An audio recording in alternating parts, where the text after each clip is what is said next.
Hello everyone. बच्चों, आज हम इकोनॉमिक्स का एक बहुत ही इंपॉर्टेंट चैप्टर स्टार्ट करने जा रहे हैं। That is chapter number 9, economic policy of India since 1991। बच्चों, ये वाला चैप्टर बहुत ही इंपॉर्टेंट और बहुत इंटरेस्टिंग है। इस चैप्टर में बच्चों हम समझेंगे दैट एग्जैक्टली ऐसा क्या हुआ था 1991 की इकोनॉमिक पॉलिसी में, that everything in India changed. हमारा जो इकोनॉमी है वो एक ग्रोइंग इकोनॉमी, एक डेवलपिंग इकोनॉमी हो गया। बच्चों, not just from text book point of view but also from an Indian citizen point of view. It is important for us to understand that ये जो इकोनॉमिक पॉलिसी थी, why was it so important for India? So without any further delay, let's understand कि economic policy से पहले क्या scenario था India का and इतना जरूरी क्या हो गया था। ये जो स्टेप्स लिए गए थे इकोनॉमिक पॉलिसी में, why were they necessary?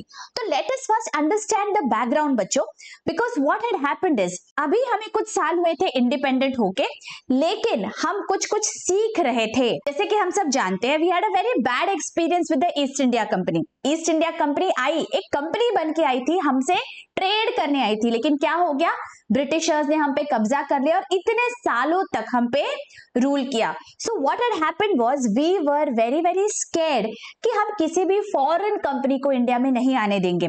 We were scared कि जो हमारे कंट्री का कंट्रोल है अब वो किसी और के हाथ में नहीं जाना चाहिए। So what we had done was, हमारी जो इकोनॉमी थी प्रायर टू 1991, ये एक क्लोज्ड इकोनॉमी थी। हम पूरा के पूरा रिलाय करते थे पब्लिक सेक्टर एंटरप्राइजेस पे, प्राइवेट एंटरप्राइजेस पे, प्राइवेट इंडिविजुअल्स को हमें कंट्रोल नहीं देना था। हमने बहुत सारे रेस्ट्रिक्शंस डाल के रखे थे इंडस्ट्रियलिस्ट पे, सो दैट कोई भी एक पर्सन इतना ज्यादा पावरफुल नहीं हो जाए दैट वो हमारे कंट्री को वापस से रूल कर सके। So primarily we came from that mindset बच्चों, and that is why before 1991 अगर आप देखेंगे तो बहुत सारे अलग अलग रेस्ट्रिक्शंस, बहुत सारे रूल्स एंड रेगुलेशंस थे इंडियन इंडस्ट्रीज को जो फॉलो करने पड़ते थे। जब हम 1991 तक पहुंच गए बच्चों, हमने बहुत सारे नेगेटिव इफेक्ट्स फेस किए because of this Indian policy.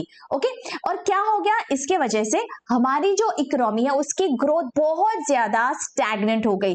हमारा जो इन्फ्लेशन है, जो महंगाई है, दैट वाज स्काई हाई, बहुत ज्यादा महंगाई हो गई। हमें यहाँ पे एम्प्लॉयमेंट नहीं प्रोवाइड करते आ रही थी लोगों को, सेल्फ सफिशिएंसी तो नहीं थी, और हमारा जो बैलेंस ऑफ पेमेंट था वो भी बहुत कम था। इतना ज्यादा फॉरेक्स कम था हमारे पास कि सिर्फ 2 वीक्स के इंपोर्ट्स के पैसे हमारे कंट्री के पास बचे थे। So we were in dire need of some reform, नहीं तो एक बहुत बड़ा इकोनॉमिक क्राइसिस आ सकता था इंडिया में। इस क्राइसिस से हमारे कंट्री को निकाला हमारे फाइनेंस मिनिस्टर मनमोहन सिंह जी ने। वो लेके आए बहुत सारे रिफॉर्म्स हमारे इकोनॉमी में, जिसके वजह से बच्चों आज हम इस स्टेज पे है, आज हमारी कंट्री इतनी ज्यादा डेवलप्ड हो रही है।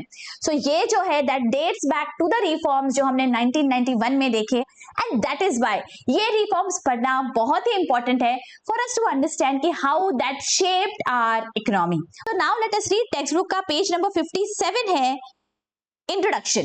In the beginning of the last decade of the 20th century, Indian economy experienced an economic crisis. क्या crisis था देखो? At the end of June 1991, foreign currency assets declined to such an extent that it was barely enough to finance 2 weeks of imports. बस 2 week के imports के पैसे बचे थे हमारे पास. Annual rate of inflation reached to 16.7% in August 1991. मतलब देखिए, imports के पैसे खत्म होते आए थे, इन्फ्लेशन इतना ज्यादा 16.7% था। The government expenditure was greater than its revenue due to defence expenditure, subsidies, interest loans etcetera. मतलब बैलेंस ऑफ पेमेंट्स भी हमारे पास खराब था। The positive effects of socialistic pattern of society was on the verge of decline. हमारी economy पहले कैसे थी, सोशलिस्टिक पैटर्न था, जैसे कि मैंने अभी आपको बताया दैट कंट्रोल पब्लिक सेक्टर के पास होना चाहिए, प्राइवेट इंडिविजुअल्स के पास कंट्रोल नहीं जाना चाहिए, सो दैट सबका विकास हो, सबकी उन्नति हो। बट यहाँ पे कहीं ना कहीं we were facing the drawbacks of such an economy. On this ground it was necessary to bring changes in the economy. Hence, Government of India adopted a new economic policy in 1991. इन सब चीजों के वजह से एक नई policy, नए सुधार लाना, नए रिफॉर्म्स लाना, ये बहुत ही ज्यादा इंपॉर्टेंट हो गया था। The process of new economic policy, which started in 1985, got a momentum in 1991.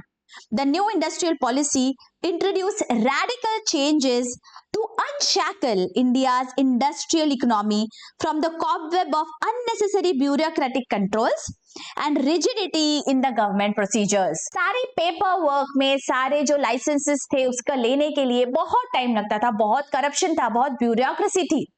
इससे बाहर निकलना जरूरी हो गया था.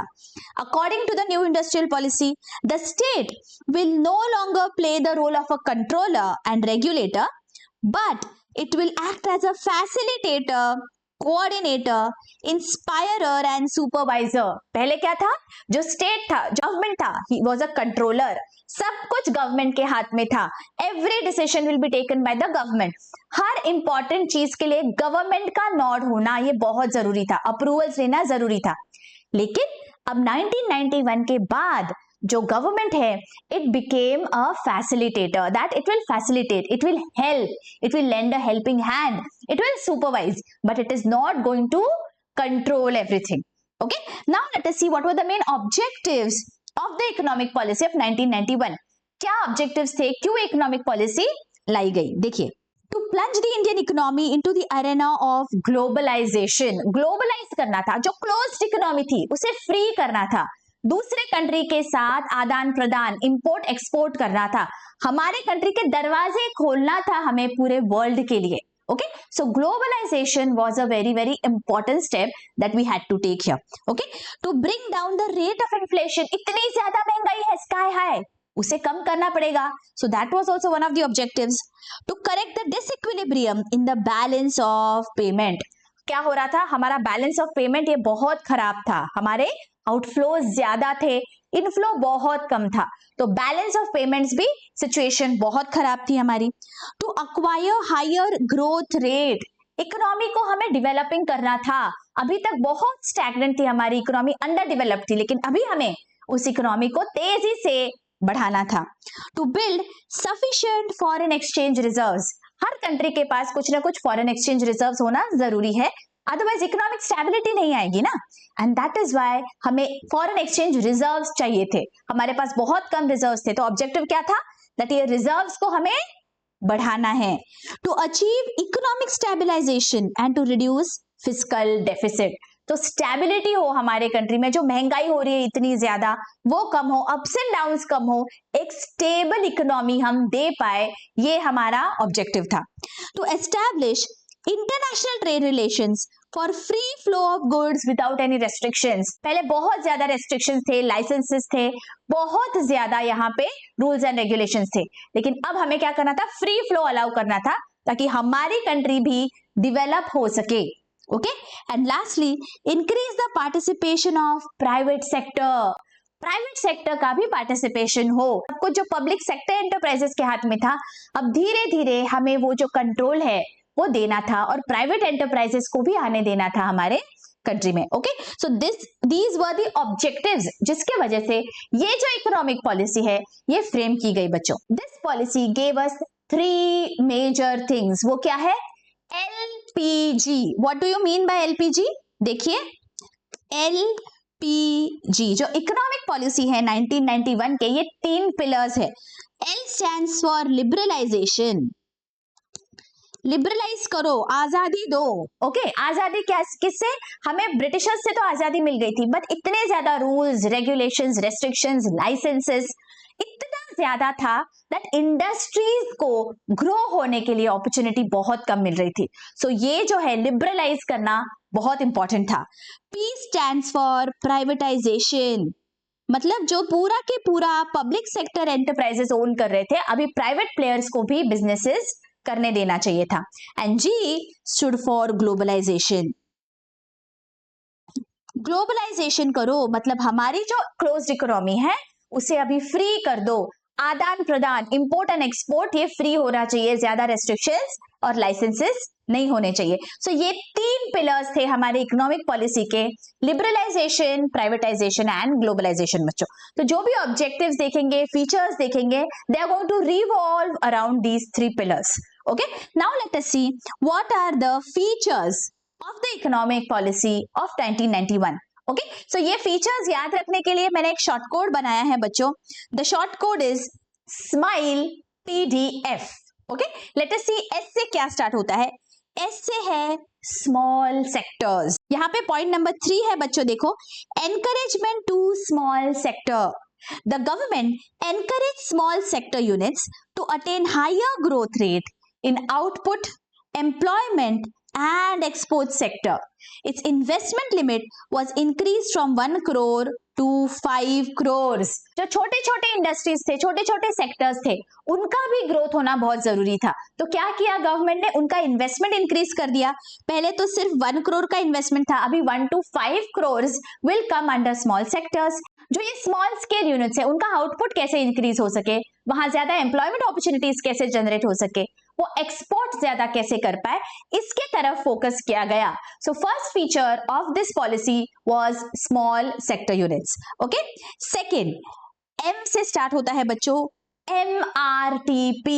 This MRTP stands for Monopolies and Restrictive Trade Practices Act. ये एक बहुत बहुत इंपॉर्टेंट फीचर है पॉलिसी का बच्चों.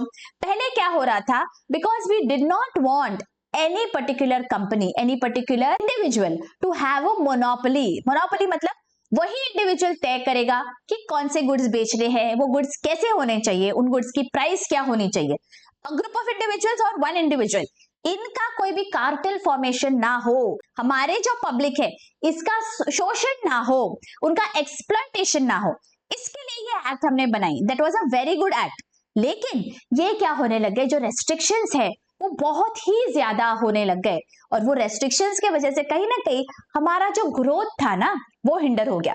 जो रीजन था चालू करने का वो अच्छा था, because we did not want any company to have monopoly, ताकि वो प्राइसेस अगर डिसाइड करेंगे तो हमारी जो पब्लिक है, हमारी जो जनता है, उनका शोषण हो जाएगा.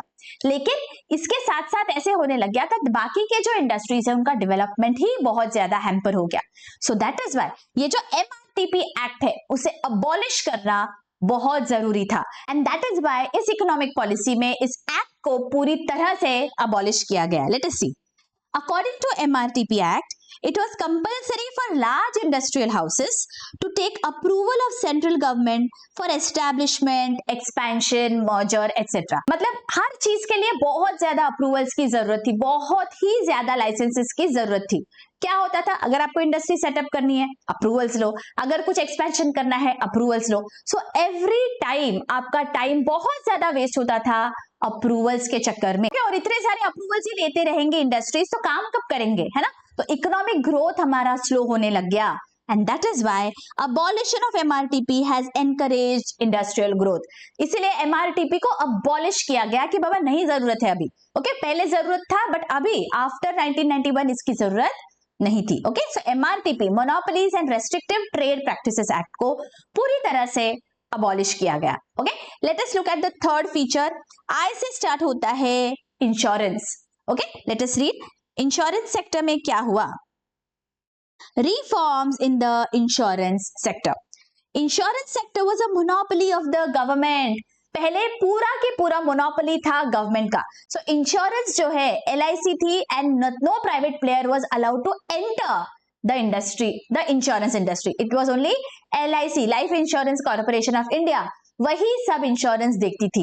लेकिन धीरे धीरे we wanted private players also to come in. तो हमने यहाँ पे इस सेक्टर में हम रिफॉर्म लेके आए, because we wanted competitiveness, we wanted to give the best products to the public at large. तो इसीलिए प्राइवेट प्लेयर्स को हमने यहाँ पे आने दिया इन द इंश्योरेंस सेक्टर. और अगर हम अब देखें तो बहुत सारे प्राइवेट प्लेयर्स है बच्चों इंश्योरेंस में, जैसे कि ICICI, HDFC, Edelweiss, Bajaj and what not. बहुत सारे हैं बच्चों जो अभी इंश्योरेंस कंपनीज है जो प्राइवेटाइज्ड है, लेकिन पहले only LIC had the monopoly. देखिए, the new policy passed IRDA, insurance regulatory and development authority act, इसे हम कहते हैं IRDA, in 1999 to introduce reforms in this sector. इसके लिए एक एक्ट हमने अलग से पास किया.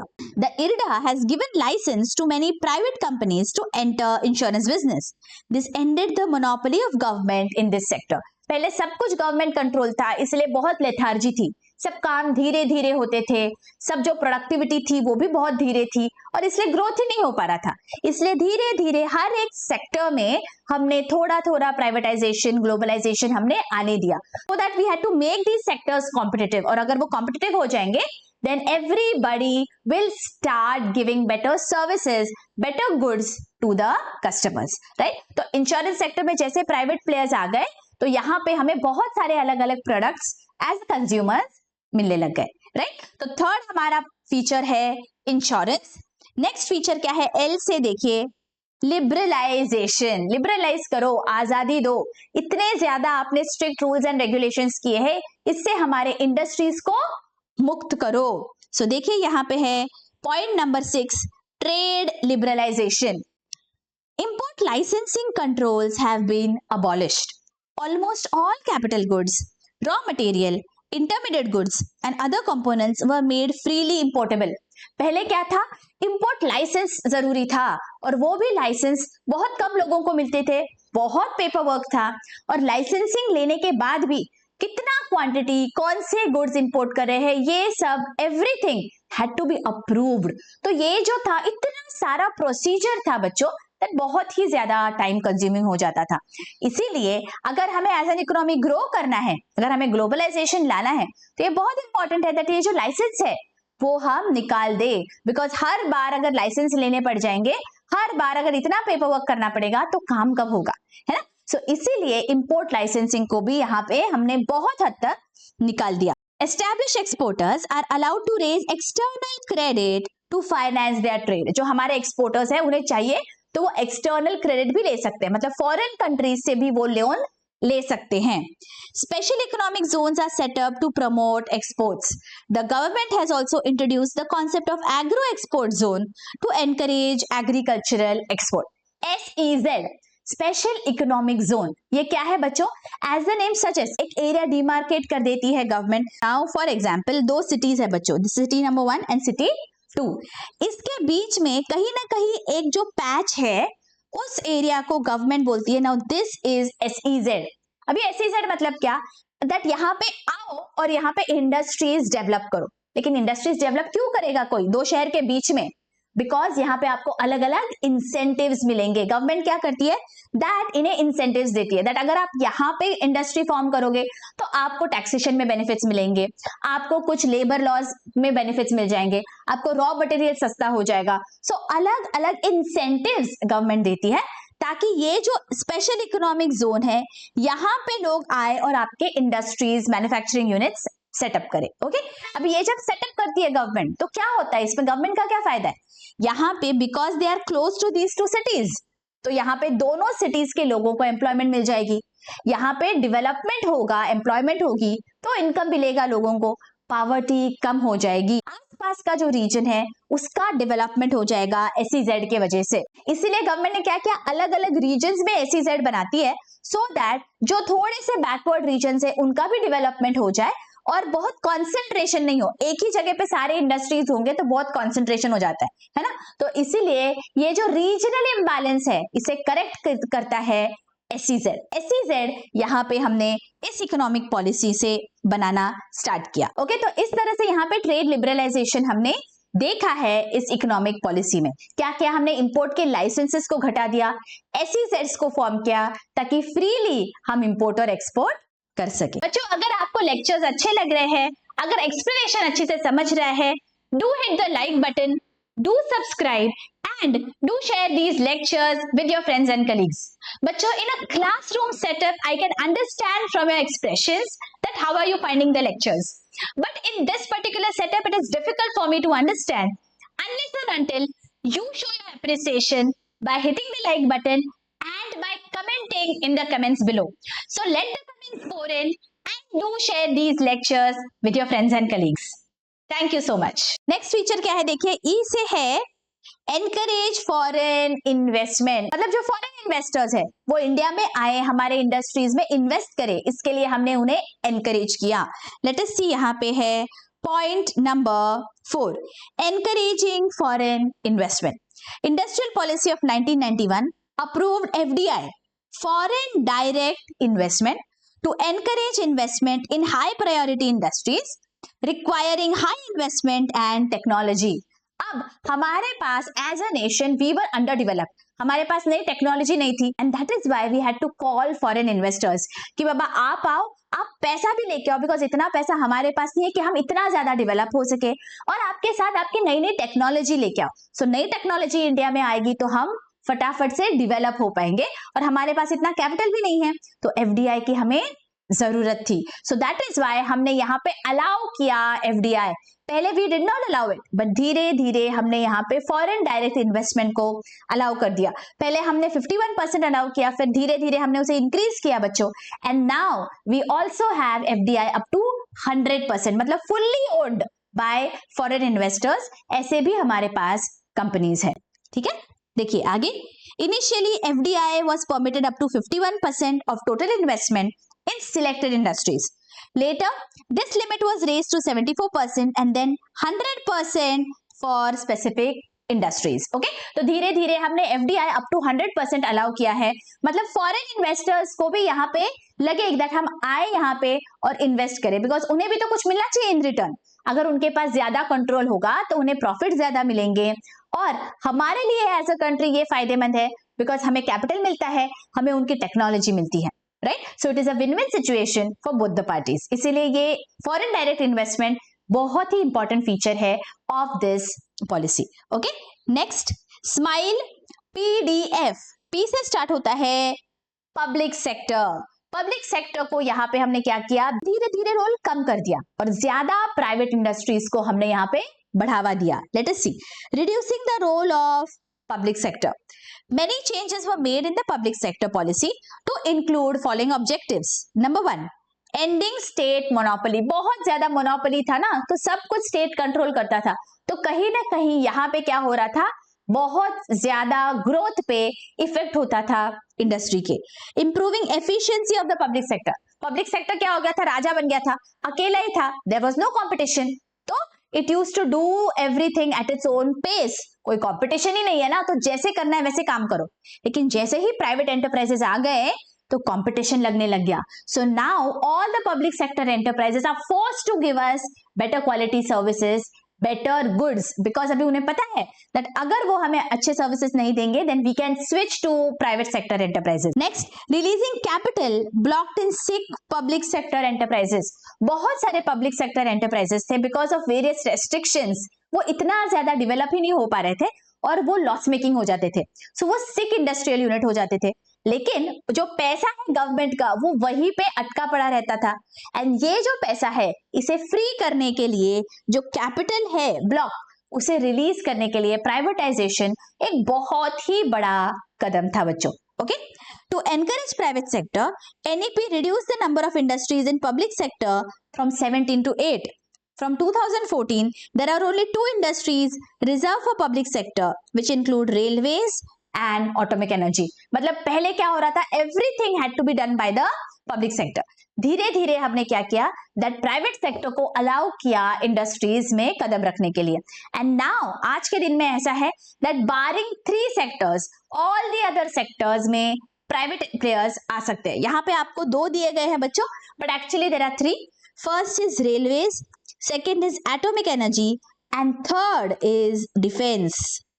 डिफेंस में भी पूरा के पूरा पब्लिक सेक्टर का ही यहाँ पे कंट्रोल है बच्चों। ओके, तो यहाँ क्या किया गया, इन तीनों को छोड़ के एवरीथिंग ऑल द सेक्टर्स में प्राइवेट प्लेयर्स को आने दिया गया। इसके वजह से अच्छा कंपटीशन हो गया एंड अच्छे गुड्स और सर्विसेज हम लोगों तक पहुंचा पाए। Okay, next D stands for D licensing. ये तो बहुत ही इंपॉर्टेंट फीचर है हमारे पॉलिसी का। देखिए, de-licensing, it means abolition of the government license required to carry on any business or industrial activity. All industries except 18 specified industries of strategic importance required license.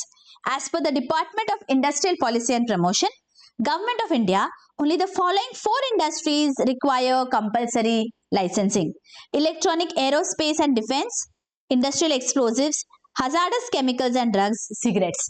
तो ये इंडस्ट्रीज को छोड़ के दूसरी कोई भी इंडस्ट्री अगर आप चलाना चाहते हो तो आपको इतने ज्यादा लाइसेंसेस की जरूरत नहीं है। पहले क्या हो रहा था, 1991 से पहले इंडिया में लाइसेंस राज था बच्चों, लाइसेंस राज, मतलब हर एक चीज के लिए इंडस्ट्रीज को बहुत लाइसेंसेस लेने पड़ते थे, और ये जो लाइसेंसेस है जाहिर है ये देने वाले जो थे दे वर ऑल ब्यूरोक्रेट्स, और वहां पे कहीं ना कहीं करप्शन होता था, डिले होता था प्रोसीजर में, एंड दैट इज वाई बहुत स्लगिश हमारा ग्रोथ चल रहा था।